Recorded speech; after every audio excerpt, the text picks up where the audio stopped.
মুখে দিলেই মিলিয়ে যাবে। এমন তুলতুলে নরম পারফেক্ট ক্যারামেল পুডিং খেতে মন চাইছে? কোনো রকম ঝামেলা ছাড়াই মাত্র 3টি মূল উপকরণ দিয়ে আজই বানিয়ে ফেলুন এইরকম সুন্দর ডেজার্ট। সবার প্রথমে ক্যারামেল তৈরি করে নেব। এর জন্য প্যানে দিয়ে দেবো 3 চামচ চিনি আর 1 চামচ জল। মাঝারি আছে ক্যারামেল বানিয়ে নেব। চামচ দিয়ে সামান্য নেড়ে চেড়ে নেব।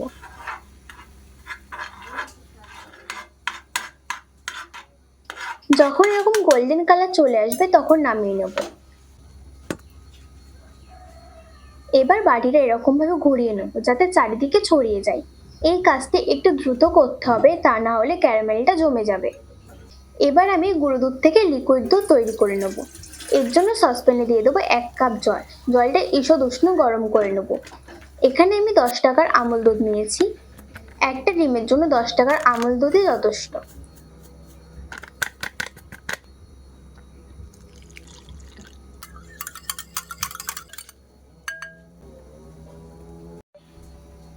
এবারে দুধটা জাল দিয়ে একটু গাঢ় করে নেব। 2-3 বার বলক চলে আসলে গ্যাস বন্ধ করে ঠান্ডা হতে দেব।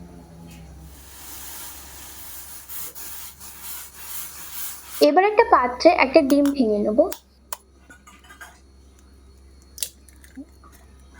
এবার দেব 2 চামচ চিনি। আপনারা কম বেশি দিতে পারেন। চিনিটা কিন্তু খুব ভালোভাবে মেশাতে হবে যাতে সম্পূর্ণ গলে যায়। দেখো চিনিটা সম্পূর্ণ গলে গেছে। এবার এর মধ্যে দিয়ে দেবো ঠান্ডা করে রাখা দুধ। দুধটা দিয়ে একটু ভালোভাবে মিশিয়ে নেব।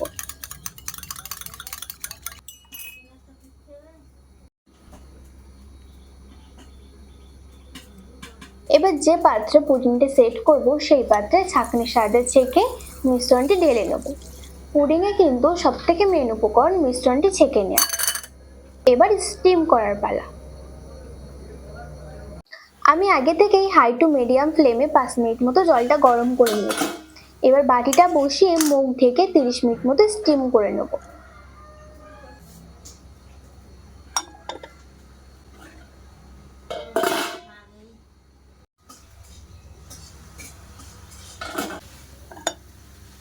তিরিশ মিনিট পর একটা কাঠির সাহায্যে দেখে নেব।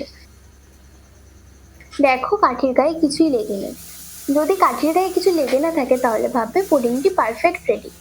এবার 2 ঘন্টা মতো ফ্রিজে রেখে দেবো সেট হবার জন্য। 2 ঘন্টা পর একটা ছুরির সাহায্যে কেটে পাত্রে ঢেলে নেব।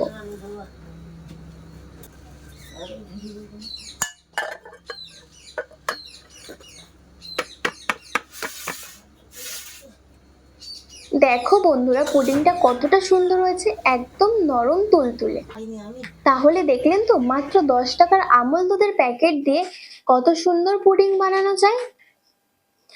আমার ভিডিওটি যদি আপনাদের ভালো লেগে থাকে তাহলে আমার চ্যানেলটি সাবস্ক্রাইব করে ভিডিওটি লাইক করে দেবেন।